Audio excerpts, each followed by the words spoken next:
40% Merlot, 40% It's not Absinthe. It's good for you. It's not that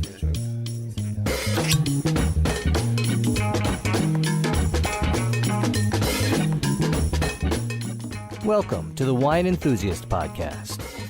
The world in your glass.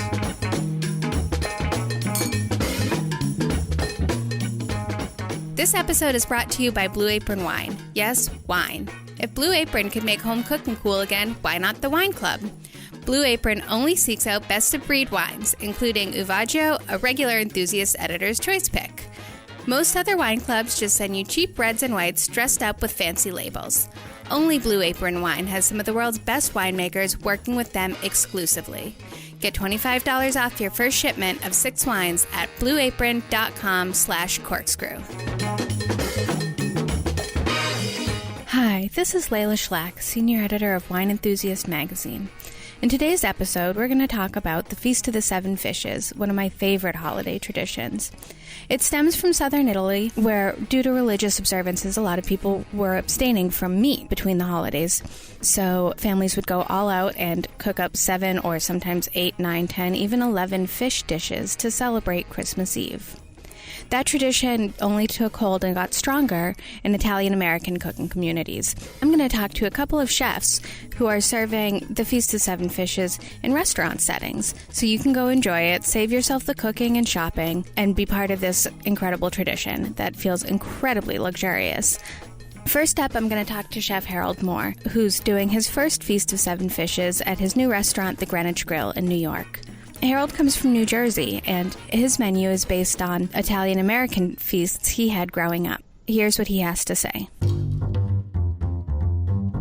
Hi, I am the operating partner, I guess, here at Greenwich Grill. Part chef, part money, part management, A little of everything. A little of everything. I do the 7 fishes every year. I did it in my old restaurant Commerce. I did it at the hotel, Harold's Meat and 3 last year, but it just feels like this is the right spot this year to do it. It's a little bit more cozy, homey, a little bit more fitting. The scene is better for 7 fishes here. So I used to work in a restaurant that did a Feast of Seven Fishes, and it was a very formal affair. It was very kind of a tasting menu style, everything, tweezer food. Yours is not like that, right?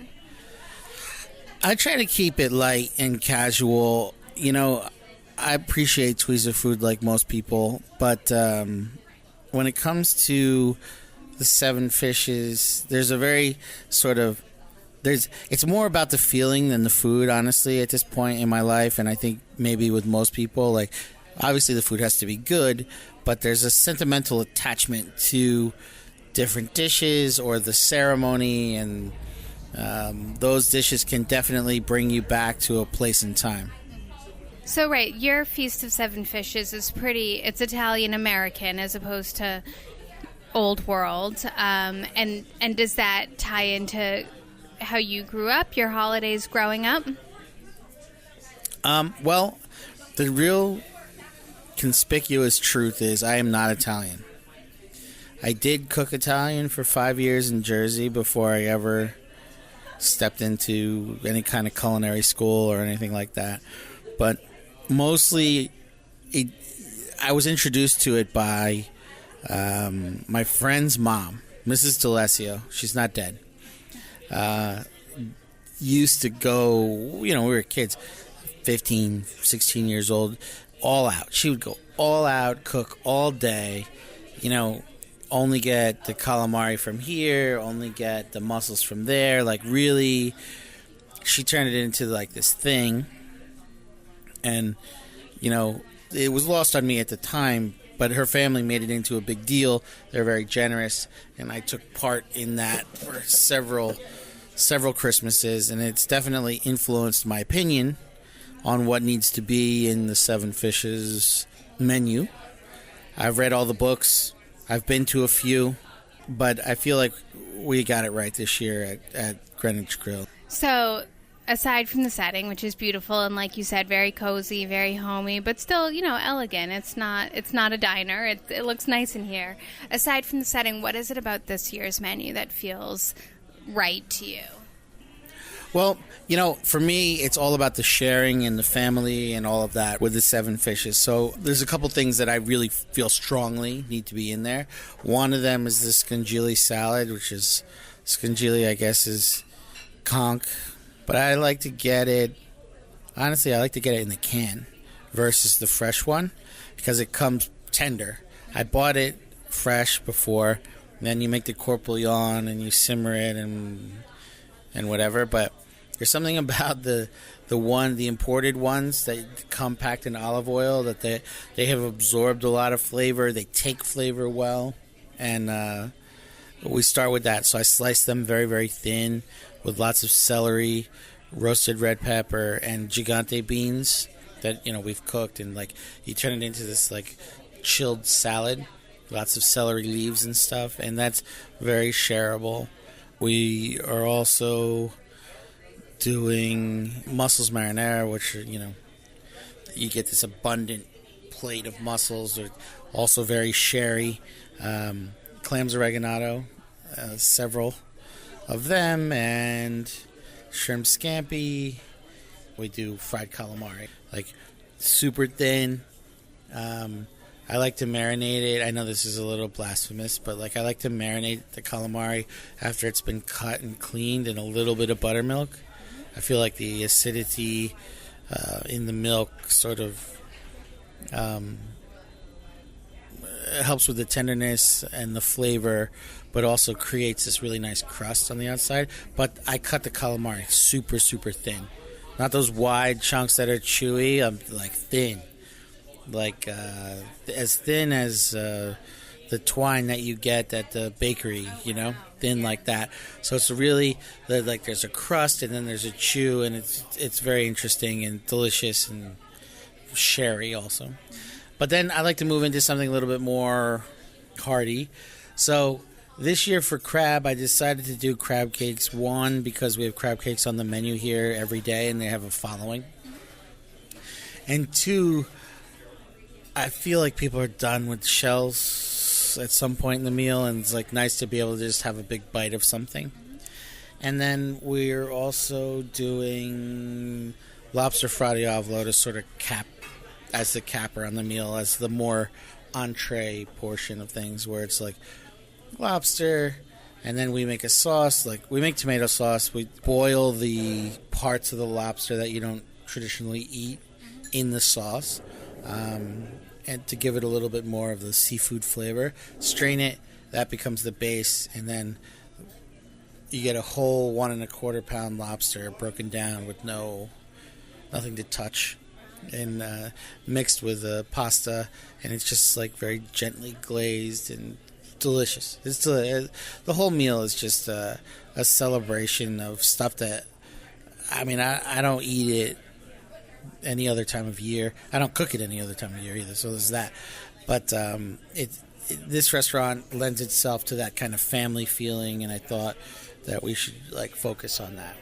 And so you've kind of modeled this after having Christmas with your friend's family in New Jersey. Take me there. Set the scene for me. What it's like to be at that Christmas dinner. So Christmas Eve, we didn't have school. So there was that. And it seemed like when I was a kid, Christmas never fell on the weekend. So my parents worked. So I would be fooling around during the day, and then Tony and I would be last-minute shopping or just up to no good or whatever is the story. And then Mrs. D'Alessio was like, all right, it's time, because she would eat. She's old world. They ate early. When her husband came home, dinner was ready. Not as a disciplined thing, or just a family culminates at 5:30. And so they started eating right away, and it wasn't this formal affair where everybody has got to do a certain thing. It's just she would just start bringing stuff out, calamari and the scungili salad recipe that I stole from her in my memory, and she would really go all out. I don't know if 7 fishes were covered. I think it was more like sometimes 9, sometimes 11. She made a just very, very plain baked sole that had like the thinnest sliced garlic underneath with a little olive oil, and that was really it.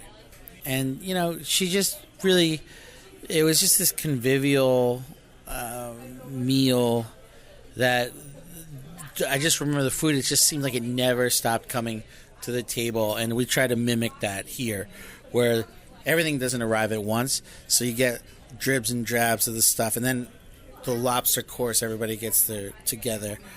But it's a feast. It's a celebration of the human spirit and eating, and it's not every day, but it's definitely a beautiful tradition. So I'm picturing like the fiascos of Chianti and like the big jugs of Italian wine on the table. Is that accurate? Well, here there'll be plenty of wine. Back then, they used to buy not amazing, jug wine, and then do stuff to it. Like, that was the first time I ever saw like the wine with fruit in it, which you can make fun of, but like if you're from Jersey, this is a real thing.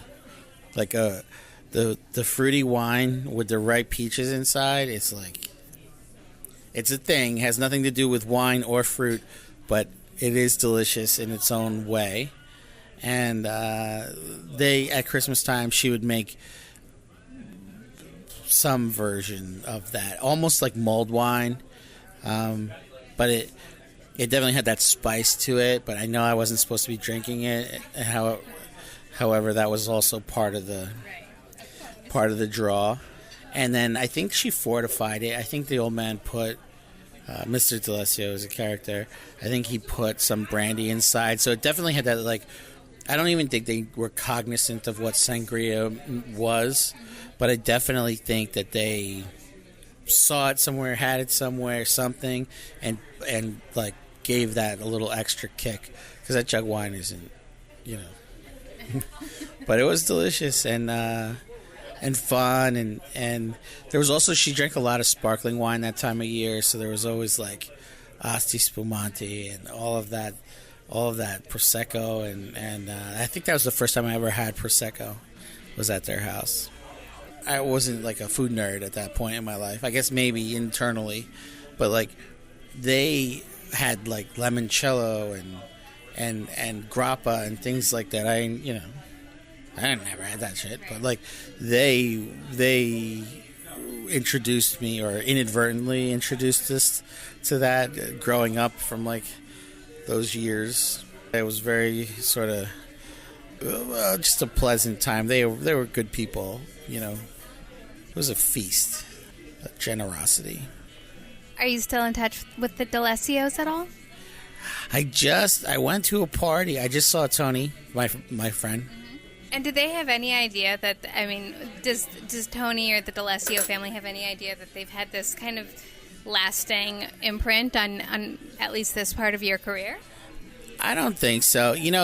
When I go home, I'm still just like the guy that I was to them, all these years ago. They have no idea how like fancy of the chef I am or whatever.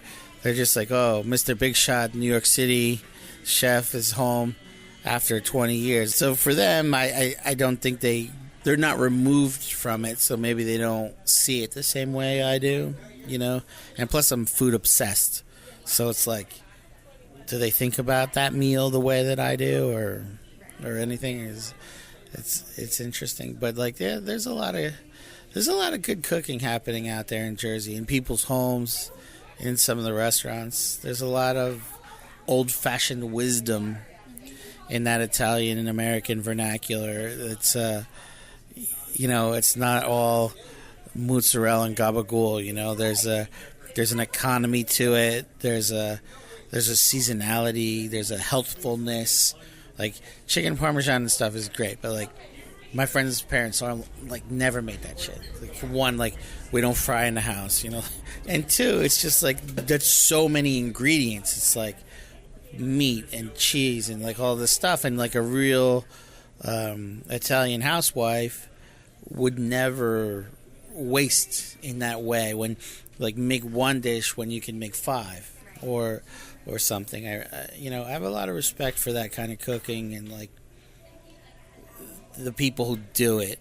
Like the restaurant cooking is, obviously what I do, but there's something about that home cooking and trying to not just follow the recipes, but like get to the core of why something is like that.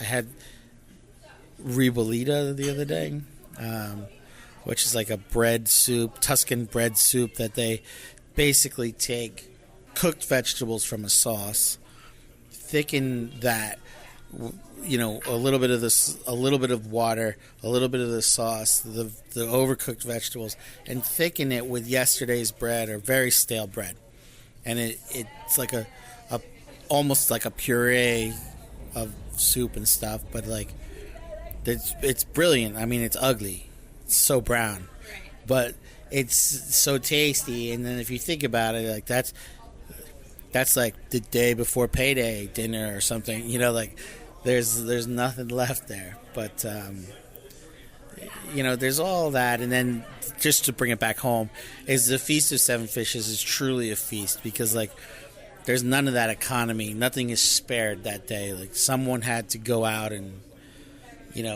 spend a lot of money to get the fish and prepare it and time and all of that. So I encourage everyone to come out and visit me at Greenwich Grill. And if you can't, you should try to make it seven fishes. And don't cop out and do like fish stew or cioppino or something like that. I think it's a cop out. Well, thank you so much, Chef. I hope to make it back for your feast.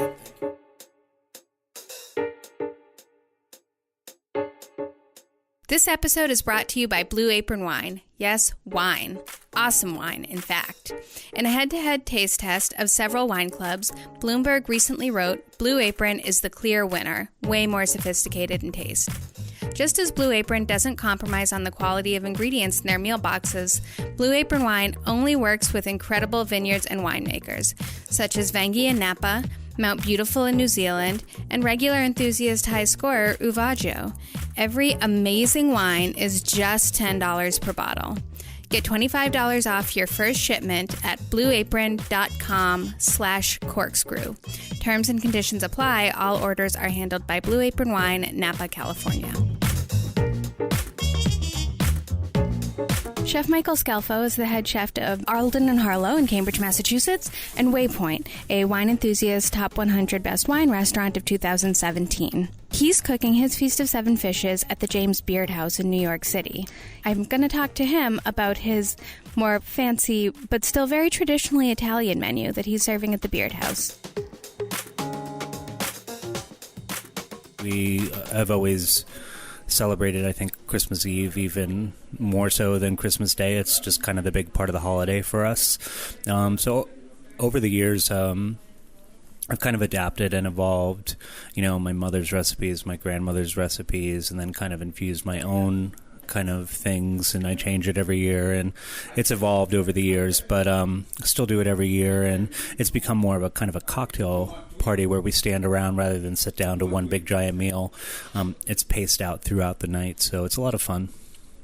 How has being in New England kind of affected how you've tweaked the menu over time? Well, New England is definitely a wintry place, which is kind of nice. So it kind of adds to that kind of seasonality and gets you kind of in the mood. I grew up on the West Coast, and we didn't get a lot of snow at Christmas, if any. So it's nice to be in New England now for so long and kind of have that. It really adds to the festiveness of the whole night. And so I think it's inspired me to do more like kind of classic inspired dishes, that are a little bit more over the top and festive, just because of that, because it just kind of speaks to that season so strongly.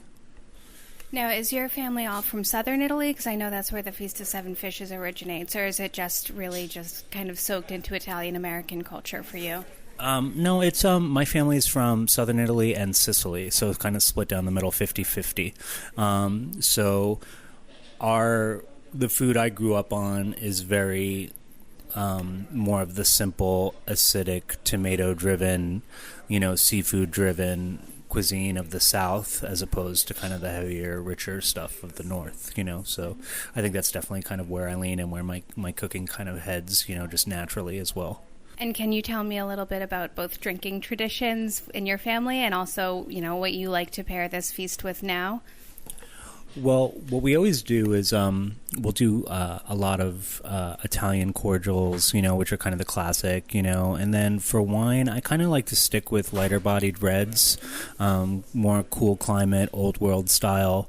I feel like that's a great universal kind of wine that works well with a lot of different things, and I enjoy a little bit more on the red side, but the lighter body feel. I also think Lambrusco is a great way to go for the holiday. It's such a great festive bubble to pour for that night. So there's always Lambrusco. And then we love to do like a cocktail as well, too. So we'll pair a cocktail and batch out a cocktail for the group, which is always fun. Great. And would your mother be happy with your menu, or does your family still prefer something more traditional than what you do in the restaurant and at events like this?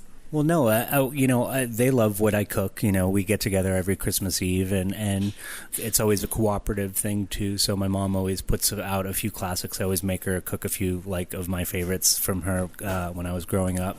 Like what?